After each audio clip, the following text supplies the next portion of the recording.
नमस्कार, आप सभी को स्वागत है हमारे चैनल जीत की पाठशाला पर। आज हम बात करेंगे chapter 2 rise of Gandhi and the freedom movement of India. लेकिन ये बाकी वीडियो से कुछ अलग वीडियो होगा आज, क्योंकि इसमें सिर्फ हम लोग प्रोबेबल क्वेश्चन को ही देखेंगे, यानी कि कौन सा ऐसा क्वेश्चन हो सकता है जो इस चैप्टर से आ सकती है, या फिर आपको कौन सा ऐसा सेंटेंस है जो आपको याद रखना ज़रूरी है। तो चलिए शुरू करते हैं।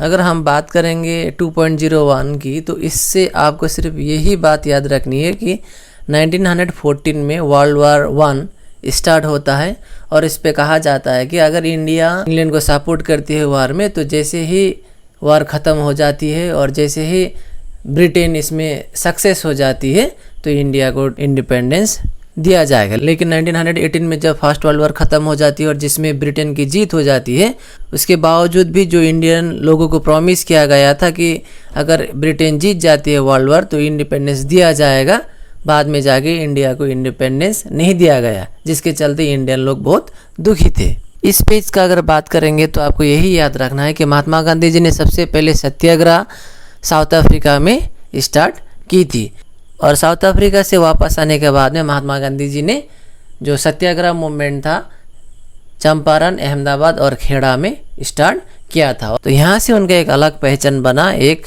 लीडर के रूप में।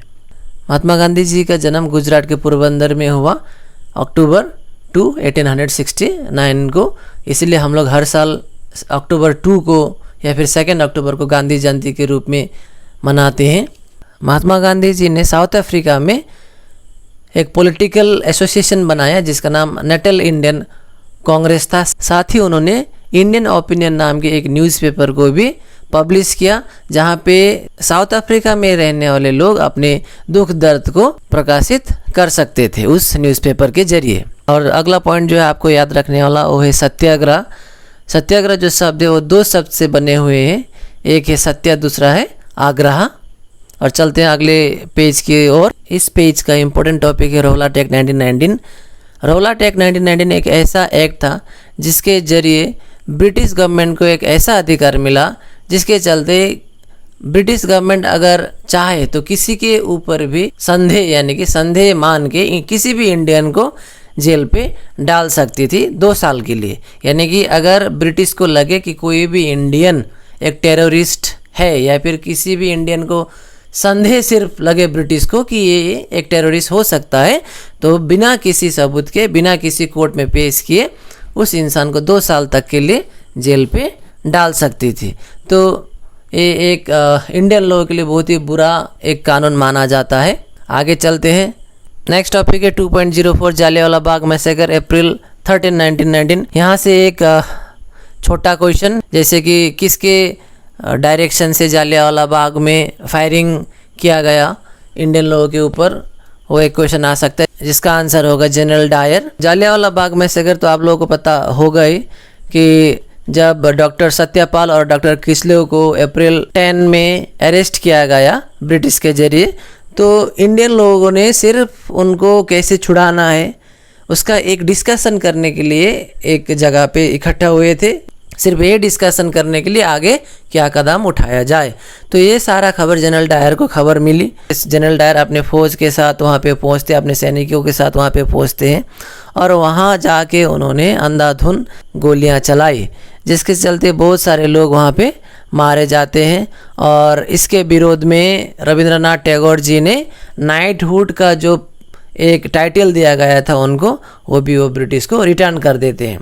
यहाँ पे कुछ क्वेश्चन बन सकते हैं, जैसे कि जालियांवाला बाग मैसेकर जो इंसिडेंट था कब हुआ, आंसर होगा अप्रैल 13, 1919।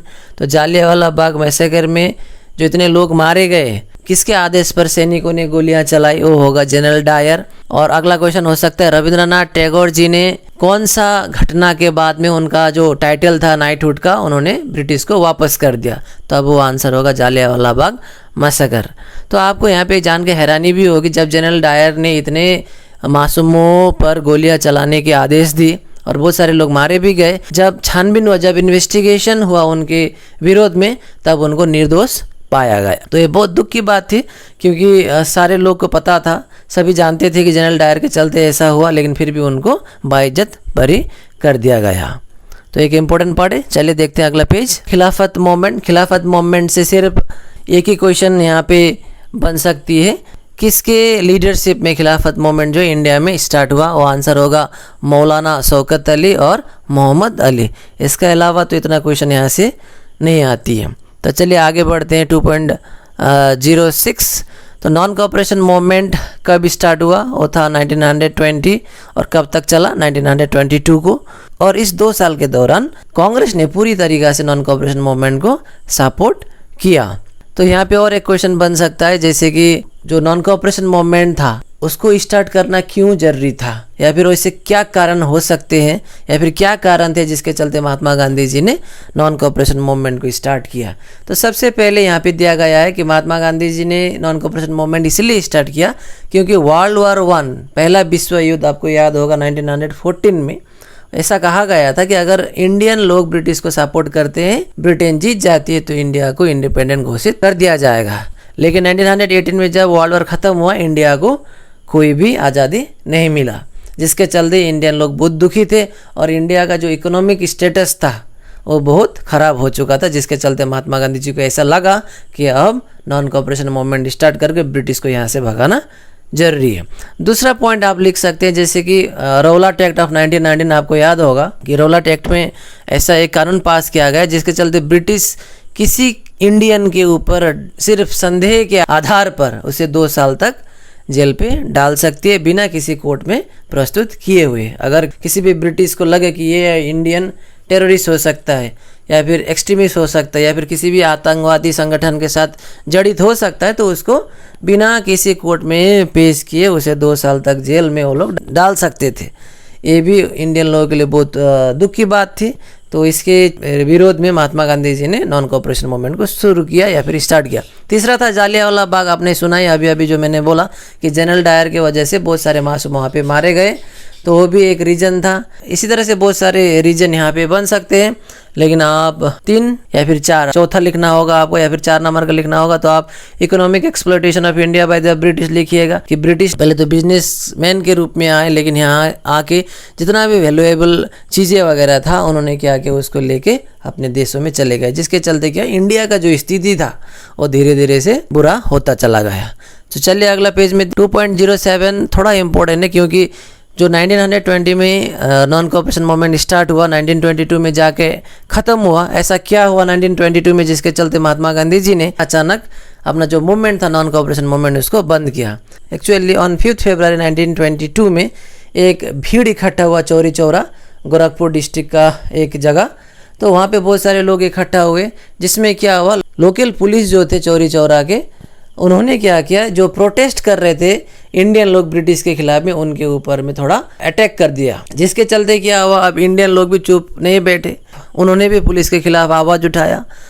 उन दोनों में लड़ाई झगड़ा हुआ, 2 गुटों में लड़ाई झगड़ा हुआ, जिसके चलते क्या हुआ, पुलिस ने फायरिंग कर दिया और वहाँ पे 3 इंडियन लोग जो कि ब्रिटिश के खिलाफ में प्रोटेस्ट कर रहे थे, 3 इंडियन लोगों का डेथ हो जाता है, जिसके चलते इंडियन लोग बहुत गुस्से में आए और इन जो प्रोटेस्ट करने वाले लोग थे इंडियन लोग, उन्होंने क्या कर दिया, पुलिस स्टेशन में आग लगा दिया, जिसके चलते 22 पुलिसमैन का डेथ हो जाता है। अब पुलिस स्टेशन में आग लगा दिया, जिसके चलते क्या हो गया, वो लोग जल के मर गए 22 लोग। गांधी वाज शॉक्ड, गांधी को बहुत दुख लगा, सब शॉक्ड हो गए।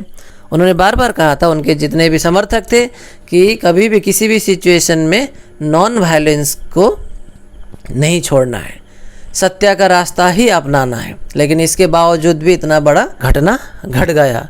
तो महात्मा गांधी जी को लगा कि बिना एक प्रॉपर प्लान के, बिना ट्रेनिंग किए हुए लोगों को एक क्या हुआ, एक हिमालय जितना बड़ा मिस्टेक उनसे हो गया, और जिसके चलते उन्होंने नॉन कोऑपरेशन मूवमेंट को बंद कर दिया।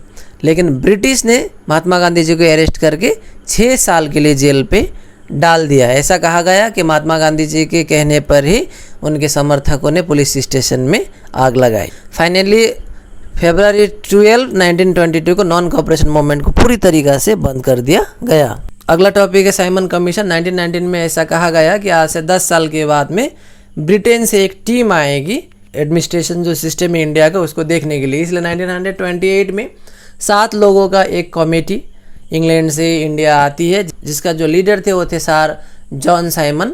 लेकिन इंडियन लोगों ने ये जो कमेटी था उसका बॉयकॉट किया, क्योंकि उस कमेटी में 7 जो लोग थे वो 7 ही क्या थे, इंग्लैंड के लोग थे। इंडियन लोग कोई भी शामिल उसमें नहीं था, जिसके चलते इंडियन लोगों ने गो बैक साइमन का नारा लगाया और लाहौर में एक प्रोसेसन निकाला गया, एक रैली निकाला गया लाला लाजपत राय के नेतृत्व में। लेकिन वहाँ पे लाठीचार्ज किया गया इन लोगों के ऊपर, जिसके चलते लाला लाजपत राय पूरी तरीके से घायल हो जाते हैं और कुछ दिनों के बाद उनका मृत्यु हो जाता है। अगला टॉपिक है सिविल डिसोबीडियंस मूवमेंट। इसको देखते हैं। सिविल डिसोबीडियंस मूवमेंट में ऐसा कहा गया कि महात्मा गांधी जी ने एक अल्टीमेटम दिया गया कि अगर ब्रिटिश जो है इंडियन लोगों का या फिर महात्मा गांधी जी और उनके समर्थकों का जो डिमांड है अगर वो फुलफिल नहीं करेगी तो बहुत जल्द क्या कर दिया जाएगा, सिविल डिसोबीडियंस मूवमेंट को स्टार्ट कर दिया जाएगा। गांधी जी ने पहले ही कुछ कंडीशन यानी कि डिमांड लिस्ट बनाया, उन्होंने डिमांड प्रस्तुत किया ब्रिटिश के सामने में और कुछ समय दिया कि उस with in this period British को क्या करना होगा, इसको फुलफिल करना होगा, नहीं तो सिविल डिसोबीडियंस मूवमेंट उसको स्टार्ट कर दिया जाएगा। महात्मा गांधी जी ने जो लिस्ट दिया ब्रिटिश को उसमें कुछ डिमांड्स थे। चलिए उन डिमांडों को एक नज़र डालते हैं। तो यहाँ पे बहुत सारा डिमांड्स है, तो एक दो ही डिस्कशन करेंगे। जैसे कि prohibition of use of intoxicants सबसे पहले महात्मा गांधी जी का लिस्ट में था कि जितने भी इंटॉक्सिकेंट्स यानी कि टोबैकोज वगैरह, गुटखाज वगैरह या फिर पॉपी कल्टीवेशन जो वगैरह थे उन सारों को क्या कर देना है, बंद कर देना है। दूसरा देख सकते हैं यहाँ पे reduction of rate of land revenue. British जब यहाँ पे थी तो वो लोग रेट जो लैंड रेवेन्यू था, लैंड का जो टैक्स था वो बहुत बढ़ा रही थी, तो उसको डिक्रीज करना, घटाना। या फिर एबुलेशन ऑफ सॉल्ट टैक्स, उस समय नमक के ऊपर बहुत सारा टैक्स था, उसको हटाना। ऐसे बहुत सारे कंडीशन थे। तो महात्मा गांधी जी ने कहा कि ये सारे जो कंडीशन है इसको जितना जल्दी हो सके ब्रिटिश को फुलफिल करना होगा। अगर नहीं करेगी तो हम लोग क्या कर देंगे, सिविल डिसोबीडियंस मूवमेंट को स्टार्ट कर देंगे। तो अगला देखते हैं क्या लिखा गया है इसमें। गांधी जी ने साफ साफ कह दिया कि अगर जो 11 कंडीशन, उन्होंने 11 कंडीशन दिए थे, 11 डिमांड्स दिए थे, अगर 11 डिमांड्स फुलफिल नहीं होगा तो वो सिविल डिसोबीडियंस मूवमेंट को स्टार्ट कर देंगे। तो सिविल डिसोबीडियंस मूवमेंट जो था 1930 का 12 मार्च में स्टार्ट हुआ। इसका मतलब साफ साफ है कि ब्रिटिश ने जो 11 पॉइंट्स, 11 डिमांड्स महात्मा गांधी जी ने ब्रिटिश को दिए थे वो फुलफिल नहीं हो पाया। तो इसलिए महात्मा गांधी जी ने उसके विरोध में सिविल डिसोबीडियंस मूवमेंट स्टार्ट करते हुए साबरमती आश्रम, जिस आश्रम में वो रहते थे अहमदाबाद में, वहाँ से वो डांडी, एक जगह है आपका गुजरात में ही, साबरमती आश्रम अहमदाबाद भी गुजरात में ही और डांडी भी गुजरात में है। तो उन्होंने वहाँ से पैदल यात्रा शुरू की साबरमती आश्रम से डांडी जाने के लिए। तो लगभग 25 दिन तक वो लोग पैदल चले और उस 25 दिनों में 385 किलोमीटर उन लोगों ने कवर किया और फाइनली 6 अप्रैल 1930 को महात्मा गांधी जी और उनके समर्थक जितने भी थे वो लोग डांडी पहुंच जाते हैं। और वहाँ जाके महात्मा गांधी जी ने ब्रिटिश के विरोध जाके वो नमक वहाँ पे उन्होंने बनाया। उससे पहले नमक बनाने का अधिकार सिर्फ ब्रिटिश के पास ही था। तो अगला देखिए, थोड़ा इम्पोर्टेंट यहाँ पे है, जैसे कि खुदाई खिदमतगर्स या फिर खान अब्दुल गफर खान, इनको फ्रंटियर गांधी के नाम से जाना जाता है। तो एक मार्क का क्वेश्चन यहाँ पे बन सकती है कि who is known as Frontier Gandhi, या फिर फ्रंटियर गांधी किसे कहते हैं, या फिर कौन फ्रंटियर गांधी के नाम से जाने जाते हैं। वो आंसर होगा खान अब्दुल गफर खान।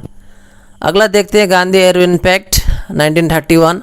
तो गांधी इरविन पैक्ट में गांधी जी और लॉर्ड इरविन के बीच में एक कंडीशन साइन होता है।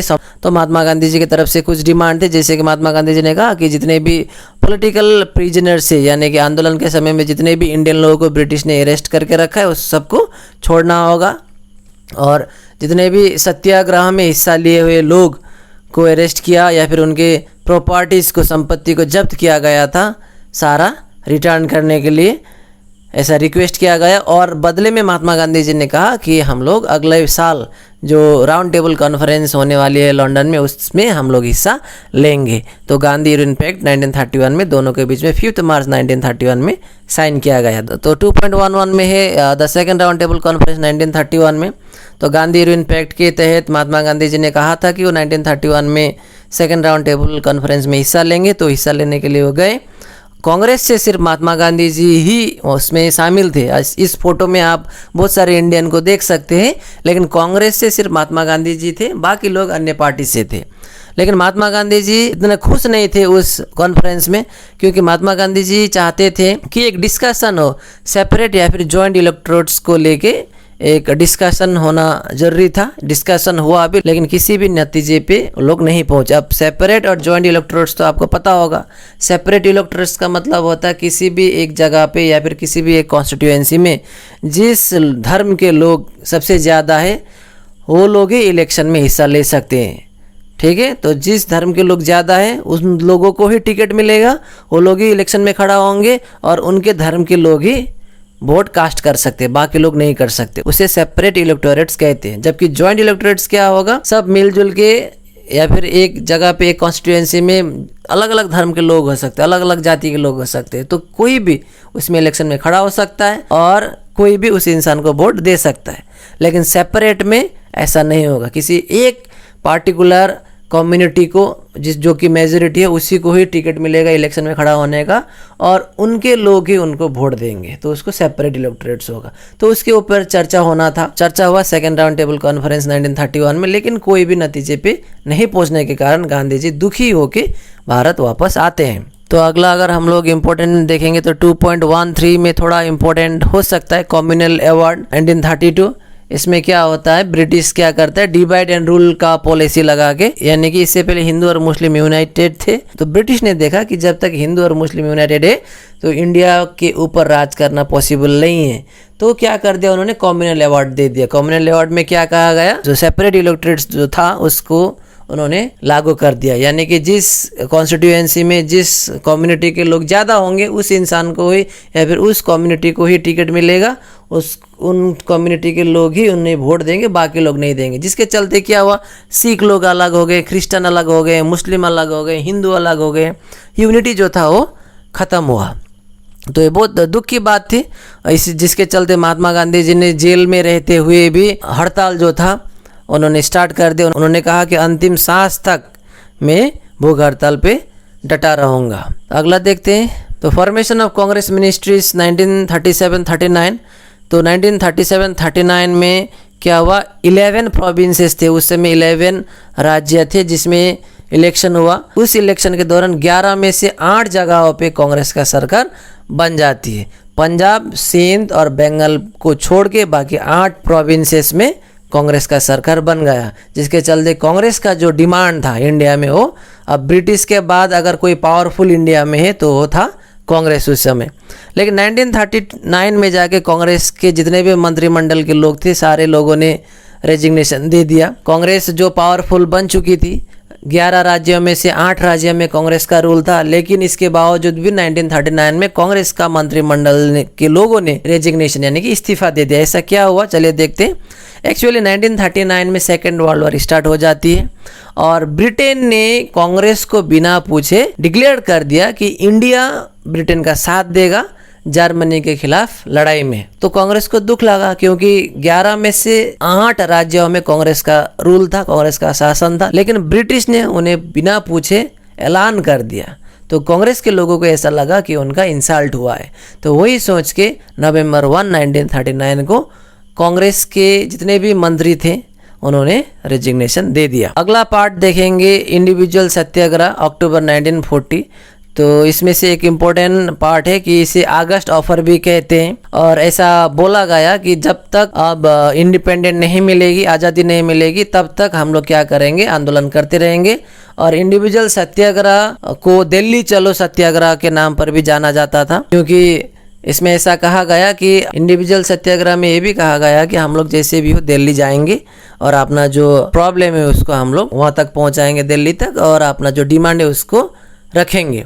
और ऐसा भी कहा गया कि अगर दिल्ली जाते वक्त ब्रिटिश ने कुछ प्रॉब्लम क्रिएट किया ऑन द वे, तो अगर एक भी इंसान ब्रिटिश के हाथों से बच जाता है तो भी वो दूसरा जगह जाके क्या करना होगा, सत्याग्रह को स्टार्ट करना होगा। इसे दिल्ली चलो सत्याग्रह भी कहा गया, जैसे कि मैंने कहा। और आपको और एक याद रखने वाला चीज़ है कि the first satyagrahi to court arrest was Acharya Vinoba Bhave. तो उस इंडिविजुअल सत्याग्रह के दौरान सबसे पहला इंसान जिसको ब्रिटिश ने अरेस्ट किया तो वो थे आचार्य विनोबा भावे, आपने नाम सुना होगा। तो अगला पार्ट क्विट इंडिया मूवमेंट अगस्त 1942, यहाँ से 1 मार्क का एक क्वेश्चन आप लोग याद रखिएगा कि महात्मा गांधी जी ने करो या मरो या फिर डू और डाई का स्लोगन कौन सा मूवमेंट के दौरान दिया था। तो इसका आंसर क्या होगा, अब यहाँ पे मिला हम लोगों को, आंसर था क्विट इंडिया मूवमेंट। ठीक है, चलिए आगे बढ़ते हैं। तो अगला है 2.20 इंडियन नेशनल आर्मी।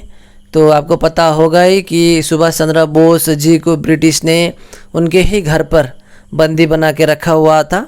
तो वहाँ से वो बचते हुए अफगानिस्तान, रशिया, जर्मनी, बर्मा तक पहुँच जाते, लास्ट में मलाया तक पहुँच जाते हैं। और 1943 में रास बिहारी जी का मदद लेके इंडियन नेशनल आर्मी या फिर आज़ाद हिंद फौज का सुभाष चंद्र बोस जी उनका गठन करते हैं। हालांकि ये कहा जाता है कि इंडियन नेशनल आर्मी का जो आइडिया था वो सुभाष चंद्र बोस जी का नहीं था, वो था कैप्टन मोहन सिंह का। कैप्टन मोहन सिंह का आइडिया तो था, लेकिन वो खुद इस इंडियन नेशनल आर्मी को क्रिएट नहीं कर पाए। बाद में जाके नेताजी सुभाष चंद्र बोस जी ने इंडियन नेशनल आर्मी का गठन किया। तो आप लोग इंडियन नेशनल आर्मी का एक शॉर्ट नोट प्रिपेयर कीजिएगा। पूरा डिटेल जानने के लिए वीडियो ऑलरेडी अपलोड किया गया है, आप जाके देख सकते हैं प्लेलिस्ट में। इस पेज से अगर हम लोग देखेंगे तो और एक इम्पोर्टेंट सा लाइन है कि कैबिनेट मिशन जो 1946 मार्च महीना में इंडिया में आए थे, अगर आपको याद होगा पॉलिटिकल साइंस चैप्टर 1 में भी दिया गया है। तो कैबिनेट मिशन जो आया था उनमें 3 लोग थे। वो 3 लोग कौन कौन थे, एक थे स्टेफोर्ड क्रिप्स, दूसरा था लॉर्ड पैथिक लॉरेंस और तीसरे थे मिस्टर एबी अलेक्जेंडर। ये 3 नाम अगर आप याद रखेंगे तो चैप्टर नंबर 1 पॉलिटिकल साइंस में वहाँ पर भी यहाँ से क्वेश्चन आती है, तो ये याद रखिएगा। तो चलिए आगे बढ़ते हैं। तो इस पेज से इम्पोर्टेंट अगर हम लोग बात करेंगे तो इंडियन इंडिपेंडेंस एक्ट 1947 का, तो ब्रिटिश पार्लियामेंट ने इंडिपेंडेंस एक्ट नाम का एक एक्ट पास किया जुलाई 1947 में, जिसमें ऐसा कहा गया कि पाकिस्तान और इंडिया दोनों ही 15 अगस्त 1947 को आज़ाद होंगे। और दूसरा था कि दोनों ही कंट्री को, इंडिया और पाकिस्तान को, ऐसा पूछा जाएगा कि वे ब्रिटिश कॉमनवेल्थ ऑफ नेशन जो एक ऑर्गेनाइजेशन था उसमें वो रहना चाहते हैं या फिर नहीं। और तीसरा था दोनों ही कंट्री में एक एक गवर्नर जनरल को अपॉइंट किया जाएगा, और किसके जरिए, किंग ऑफ इंग्लैंड के जरिए। और चौथा था कि दोनों ही कंट्री में एक एक पार्लियामेंट होगा और अपने देश के लिए वो लोग कानून बना सकते हैं। 2.23 में है बर्थ ऑफ इंडिपेंडेंट इंडिया, अगस्त 15, 1947, एक बहुत ही इम्पोर्टेंट सा डेट, क्योंकि इसी दिन इंडिया और पाकिस्तान दो अलग हुए।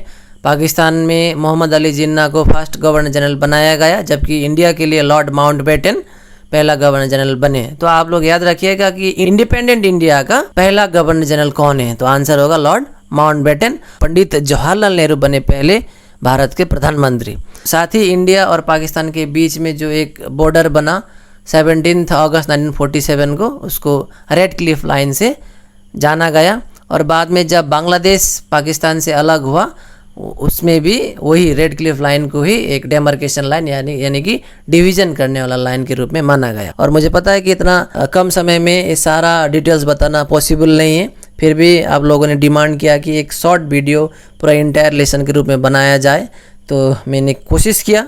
और आपने अगर किसी भी टॉपिक को नहीं समझा है तो प्लेलिस्ट में सारा वीडियो मैंने अपलोड किया हुआ है, आप लोग जाके वहाँ पे देख सकते हैं। और हो सके तो अपने दोस्तों के बीच में इस वीडियो को ज़रूर शेयर करें। Thank you very much for watching our video.